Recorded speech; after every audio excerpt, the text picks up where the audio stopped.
In today's video, I am going to teach you how to change to PlayStation button prompts on Steam games.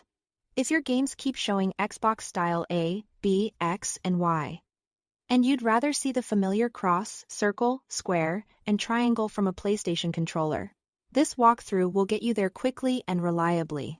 Start by opening Steam and heading to your library, where all your installed and owned games are listed.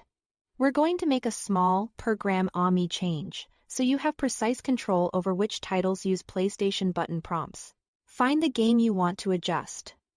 Right-click it and choose Properties. In the window that opens, select the Controller tab. You'll see a drop-down that controls how Steam handles your controller for this specific game. Change that drop-down to Disable Steam Input. What this does is tell Steam to step out of the way and let the game talk directly to your PlayStation controller. Many modern games include native support for PlayStation devices, and when Steam Input is disabled, those games can show the correct PlayStation icons automatically. Once you've made that change, disconnect and reconnect your PlayStation controller. This quick refresh helps the game and Steam detect the controller correctly under the new setting. If you are using a cable, unplug and plug it back in. If you are on Bluetooth, turn it off and back on, or briefly disconnect and reconnect from your device's Bluetooth menu. After it's reconnected, your controller should be recognized as a PlayStation device for that game. Next, open the game and check its in-game settings. Look for a menu labeled Controls, Controller, Gamepad, or Input.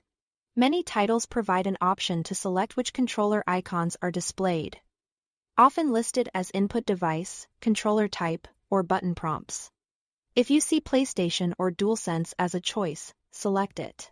The exact wording varies by game, but anything that clearly points to PlayStation or DualSense is what you want. Once selected, the on-screen prompts should switch to cross, circle, square, and triangle, along with PlayStation-style naming for triggers and bumpers. Keep in mind, not every game supports PlayStation icons, and in those cases, you may still see Xbox-style prompts. However, disabling Steam Input and reconnecting the controller gives compatible games the best chance to display the correct icons. And the in-game menu option, when available, locks it in. That's it. Thanks for watching.